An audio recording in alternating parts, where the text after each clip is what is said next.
magacan xasan ugaas ayaa waxaan ku arkay taalo loogu baroordiiqay sarkaal ciidamada ingiriiska ka mid ahaa oo daraawiishta ay ku dishay gobolka sool sanadka markuu ahaa 1901 marka gobolka sool meel ka mid a miyaa la dhahaa xasan ugaas amase maye gobolka sool meel ka mid a miyaa la dhihi jiray 1901 xasan ugaas yaanba idinka hor dhicine balan sheekada iyo magacan siduu meesha uu ku yimi aan idin soo bilaabo ninka lagu magacaabo Duncan Alexander Fredericks oo kamid ahaa Royal Engineerska ciidamada Ingiriiska darajadiisuna ay ahayd kabtan ayaa waxaa taalo baroordiiqa loogu sameeyay deegaankan oo dhacaysa bartamaha wadanka Ingiriiska bartamaha galbeed ee wadanka Ingiriiska taaladu markaa waxay leedahay sida tan ninkan kabtanka oo ka qayb qaatay ololihii ka dhanka daraawiishta amba colkii lagu kiciyay daraawiishta isagoo markaa halkaa si geesinimo leh ugu dhintay waa sida ay leeyihiin dagaalkaas oo ka dhacay dhulka toogiisu sareeyo amba buurta u dhow xasan ugaas meesha la dhaho taariikhdu markay 17 July bishii 1901 isagoo isku dayaya inuu badbaadiyo amba faraskiisa ku qaado nin dhaawac ahaa oo geeyo meel nabada oo yani jiida amba meesha dagaalku ka socday ka soo saaro askari dhaawac ahaa oo markaa aan darajo magaranayay official haysan calashan non commission officer oo markaa askariga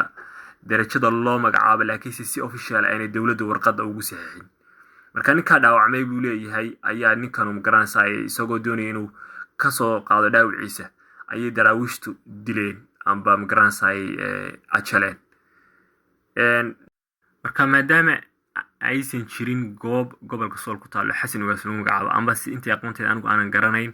waxaan uga gudumay taariikhda markaad eegto waa taariikhdii uu dhacay amba hal cishiba ka dambeysay dagaalkii weynaa ee la dhihi jiray Firdidin oo kamid ahaa 6 dagaal ee waaweynaa ama dagaaladii faraha badnaa daraawiishta ay wada galeen iyo Ingiriisku 6 ugu waaweynaa mid kamid ah oo la dhihi jiray Firdidin oo ka dhacay meel u dhaxaysa Garowe iyo Laascaanood taariikhdu markay xilligan ahayd dabcan iyagu hal maalin ka dambeysay 16 July buu dhacay dagaalkaasu hadana khaldanayn dagaalkaas aan aaminsanay in daraawiishta ay gacan ka sareysay walow Ingiriisku ay dafiraan amba ay iska magaranayay ka biyadiidaan si kastaba ha ahaatee waxaa markaa xusuus reebtan amba taaladan baroordiiqda taagay ninka la dhihi jiray CGN Frederick oo ahaa walaalka amba u hibeeyay u taagay inuu ugu baroordiiqo amba xusuusta walaalkii u hibeeyay taaladan dabcan iyo hooyadiiba marka waa mid kamid ah saraakiishii daraawiishta ay dileen walaalkii oo markaa taa looga taagaya taalo magaranaysa baroordiiqa amba magaranaysa u hibeeyay walaalkii xusuustiisa